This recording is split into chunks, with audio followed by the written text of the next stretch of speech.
Hello, hope you're doing well. Welcome back to another CSGO news episode, and we have some really weird stories today, but I hope you guys all enjoy. All of those stories will be timestamped down below. Along with that, our brand new monthly giveaway with Idle Empire. It will be for a set of Shadow Dagger Slaughter, so if you guys want to enter that giveaway, free to enter, that will be linked down below all month long. So I hope you guys all enjoy. Let's hop into our first story, though, which kind of answers the question, what is DaZed up to? If you guys are new to the channel, you don't know who DaZed is, go ahead and Google the name. Of course, a former pro player himself. We have no really idea where he's been lately. Has not been streaming too much. We haven't seen him on YouTube for 7 months time, and of course formerly of Torqued Gaming. We'll talk about Torqued in a bit. He had a small rise with that Torqued roster until he left the roster and left pretty much Steel to take over the team. It was actually on Raj Patel's stream. If you guys do not know Raj Patel, I will link his live stream down below for all of you. He actually goes all the way back to the RuneScape days and now does kind of a live show with intermediate personalities out there, streamers out there, and DaZed was actually on his show last night to share with us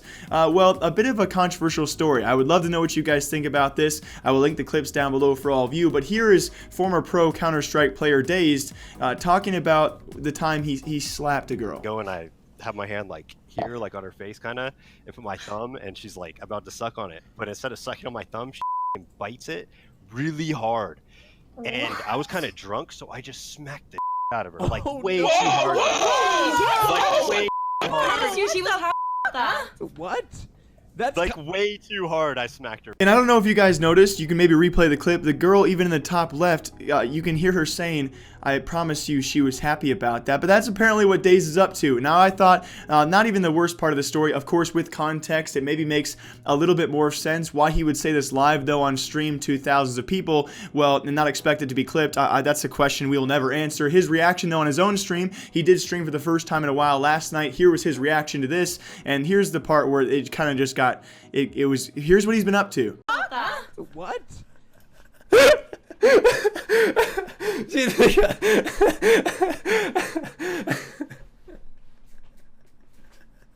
Dude, the looks on their faces is so funny. Oh my god. Dude, it's crazy. I've told this story to girls at like bars, and every time I tell it to a girl at a bar or something like that, they're always like, that's so hot. And they're like, and they like just want to me, right? Straight up. They're always like, oh my god, that's so hot. And they're like, so you like to have really rough sex or something like that.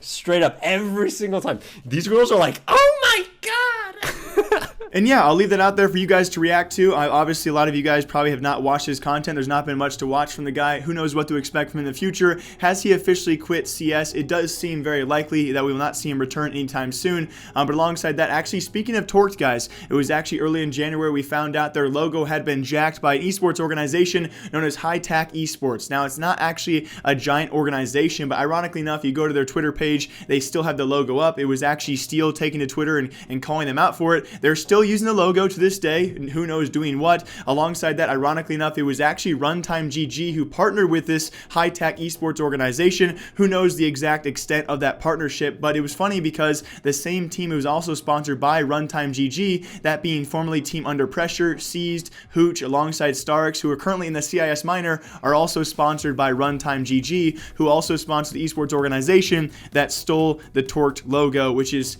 still stolen. So kind of a funny story, kind of a funny string of stories. DaZed, formerly of Torqued stolen logo, sponsored by Runtime GG, who also sponsors a CIS minor team.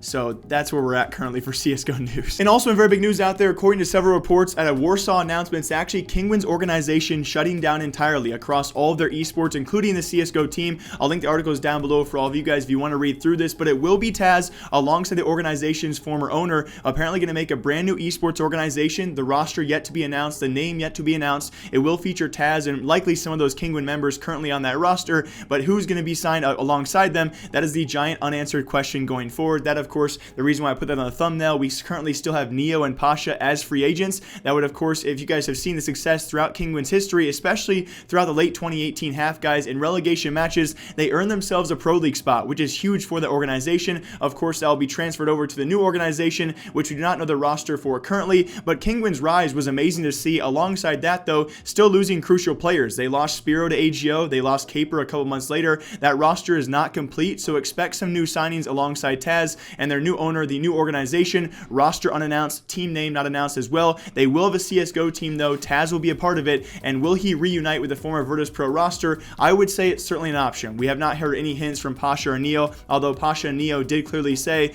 they wanted to join a team or possibly go full-time streaming. And one last thing, that would mean that Neo and Pasha pretty much sneak back into Pro League alongside TaZ for the first time in over a couple of years. We all know about Virtus Pro's struggle to actually make it into Pro League. They had some fits with Mountain Dew League, as well as even down a step lower than that as well. It would be their way of sneaking back in, but of course fan favorites, especially being Pasha. I cannot wait to see if this actually does come true. The hype around this team would be immense. Now also on top of that, announced late last night, expect some future updates on this situation, exactly what's happening with Team Heroic, of course failing to make the minor this time around. A team with, on paper, still a pretty solid roster, but replacements are probably expected alongside MODDII, but MODDII will be the first, as he was actually benched last night. He tweeted about this, and the team, according to Dust2, article linked down below for all of you, a replacement will be Blame F. If you guys don't know, one of the current surviving members on Epsilon's roster, known as primarily their top fragger, and by many people out there what I've talked to, a very much and very well-known rising talent out there, and a strong replacement for MODDII on this team. I'm excited to see a fresh face. I'm sure many of you guys are as well, and certainly he showed himself, if you go to his match history, against teams like Pro 100 and Winstrike and Optic Gaming and other teams out there as well. He has proven himself among close to top tier teams, and I cannot wait to see his addition to this roster. But alongside that, of course, rumors and speculation, will further replacements come to this roster, as there are many Danish talents out there currently unsigned. Nico, of course, formerly of Heroic, now being unsigned as well from Optic. He is certainly an option to still join this team, and I cannot wait to see what this team actually does in the future. But along with this becomes the question of this post, right? They clearly said that it was Peacemaker's choice. Why did they do that kind of wording on that, right? Was it the team's choice? Was it Peacemaker's individual choice? It seems a bit weird to make sure to clarify it was Peacemaker's choice to actually bench this guy. And I guess, like we always have on this show, unanswered questions will continue. And also, as the CIS and European minors do continue, thank you all for the great feedback on our last episode, the preview and predictions for those minors. So I will be doing probably this Friday, maybe next Monday, but hope to get done this week.